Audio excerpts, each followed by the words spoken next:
To start your fishing adventure, as a beginner, you're going to need some items to help you along your journey.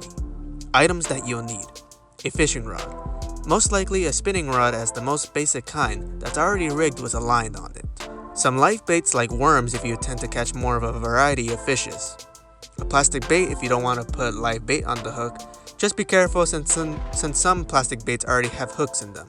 Some pliers that may help you with getting hooks out or just easier to set rigs up. And a knife to help cut lines if necessary. A floater to put on your rig if the water is slow, or a weight that helps the bait stay still if in fast waters. Just depends on different circumstances. Finally, the hook is the key item you need to catch these fishes. Once you're sure you have all the items that you need, we can start rigging up our rod. The most setup you can do as a beginner is to put a floater on it, just in case if the water isn't too bad. As well, leave enough room for the hook to sink into the water. Once you put your floater on properly, you can start putting your hook in. Be mindful of the hook you are using and how you handle it, because you can hook yourself pretty nasty. The trick is to make sure you lay your rod up and have enough line to work around with your hook. With the line, you're going to put it through the tiny hole on the bottom of the hook. If it doesn't go in as easily, use your mouth to strain the line if necessary.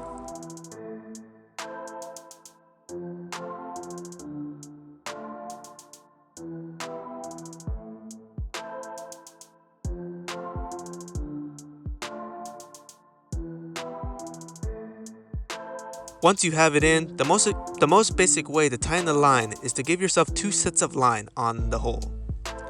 Hold it straight and start twisting around about 8 or more times.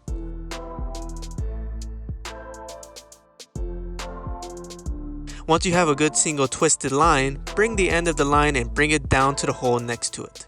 Put it through, pull enough where the line just creates a knot next to the hook.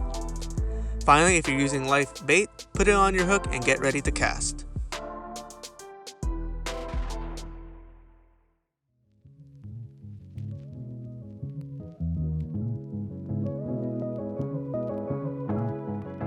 To start casting with a spinning rod is to spin the reel until you reach the end of the line next to your floater.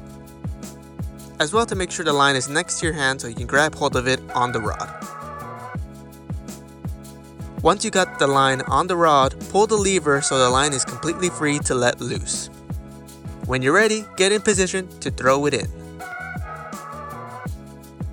While you are in your throwing motion, let go of the line and watch where your bait falls into the water. Since if you got a floater, all you have to do is wait and watch your floater get pulled down in the water. Or another way of noticing a fish has caught in it is to carefully watch the rod being pulled down. Once you're sure that a fish has been caught attention to your bait, pull your rod in and set the hook right in. Get ready to start reeling because the fish is going to get ready to fight. So I never actually got the chance to catch that fish for the recording, so through the power of editing, I'm going to have to give y'all a visual representation of what it was supposed to look like. Once you set your hook in onto the fish, you're going to start reeling really fast because the fish is going to start giving you a big fight. Once you got him in, you will have successfully made a successful catch.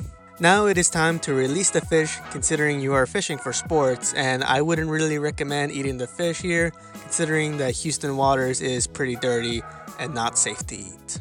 To release the fish, you're going to have to put your foot right on its tail because the fish is going to start flipping everywhere, and for beginners that's going to startle for some people. Once you do that, grab your pliers and start bringing the hook out of his mouth or anywhere that is there. Once you got the hook out, you are ready to release the fish. Be mindful of any barbs that the fish might have, as you are going to have to grab hold of it pretty strongly, considering they do give a good fight no matter the size. Once you're done with all of that, you can release the fish and rinse and repeat.